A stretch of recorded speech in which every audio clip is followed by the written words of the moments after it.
Uşaqlarda uroloji sistemin daşları haqqında qısa məlumat vermək istəyirəm.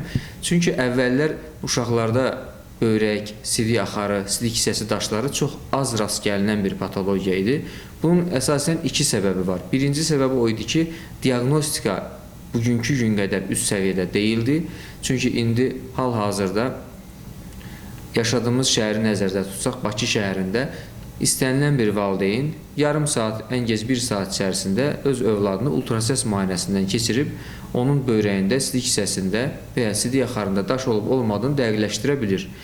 Bu bir səbəbdir ki, erkən diaqnostika mövcuddur və ona görə vaxtında aşkarlanır. İkinci bir səbəb isə qida faktoru ola bilər, müxtəlif keçirilən infeksiyalar ola bilər ki, xüsusilə də qida faktorunu vurğulamaq istəyirəm. Uşaqlarda metabolik daşların, qidalanmağa bağlı daşların yaranma səbəblərindən biri budur zaten və bu səbəb də uşaqlarda uroloji sistem daşlarının artmasının səbəblərindən biridir.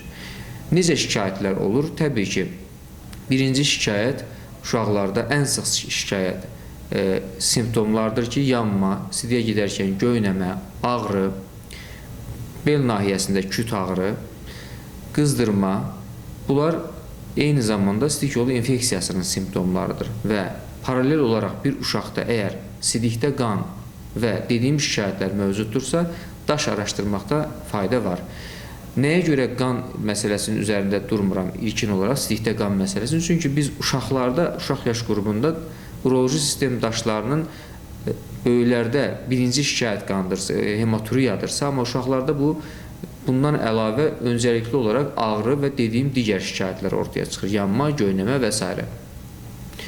Bir uşağın əgər sidiyində qan izlənilirsə, makroskopik və ya mikroskopik, yəni hematuriya varsa sidik analizində və yaxud da dediyim şikayətlər mövcuddursa, bu zaman mütləq şəkildə uroloji sistemin daşlarını araşdırmaq lazımdır.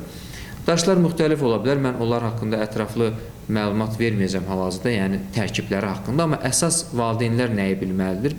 Bu şəkildə şikayətlər olduğu zaman ən azından bir ultrasəs müayinəsi edib, sidik ümumi analizinə baxmaq və sidik əkilməsinə baxmaq lazımdır. Eyni zamanda bir həkim konsultasiyası mütləqdir. Və bunu da vurğulamaq istəyirəm ki, mütləq şəkildə uşaqların qida rejiminə, biz heç vaxt tövsiyə etmirik uşaqlara, sağlam uşaqlara diyeta verilsin.